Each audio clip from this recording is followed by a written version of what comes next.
Morning, ka-trackers! We're back at Optimus Trucks and Heavy Machineries. Dito ngayon tayo. Inspect natin yung bagong dating na Shackman L3000 garbage compactor. This is a 10 cubic meter capacity garbage compactor and powered by Weichai engine Euro 5. So mga ka-trackers, ano pang inaantay natin? Let's go!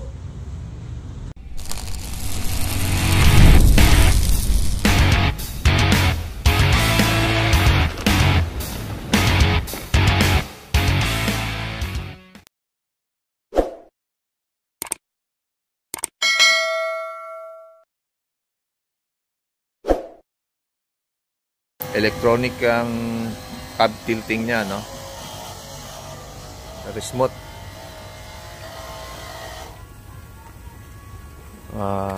Weichai engine. Yan. Kulay blue yung engine niya. Weichai. Yan, Weichai engine, 240 horsepower. Euro 5 ini. Turbocharged. Ayan mga ka-trackers. Yun. Tapos yan, open yung yan yung scoop nya. And then yan. Yan yung pag i-scoopin niya yung mga basura. Yan, tapos iangat niya yan papunta doon, patulak sa loob.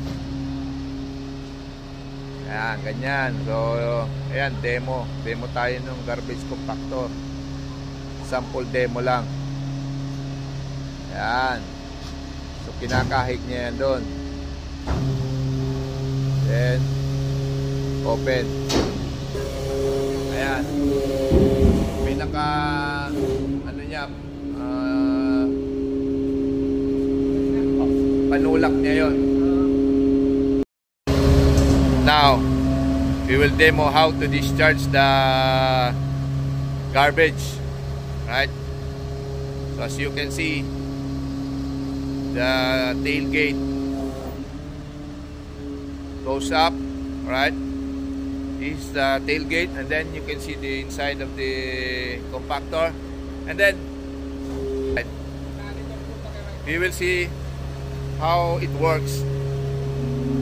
Yes, the divider or the pusher of the garbage pusher is already activated.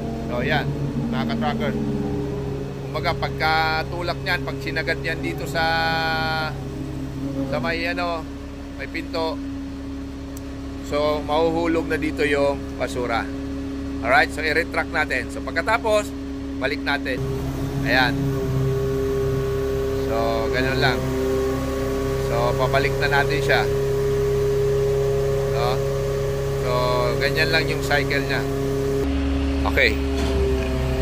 Go down.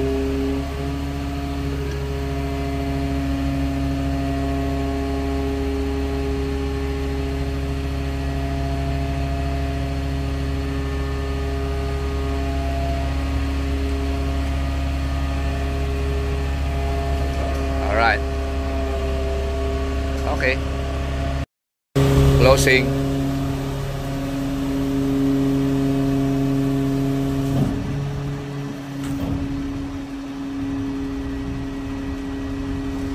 Close lid.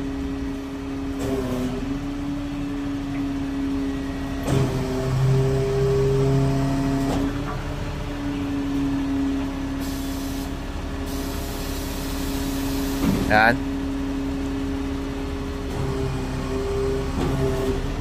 Okay. Done.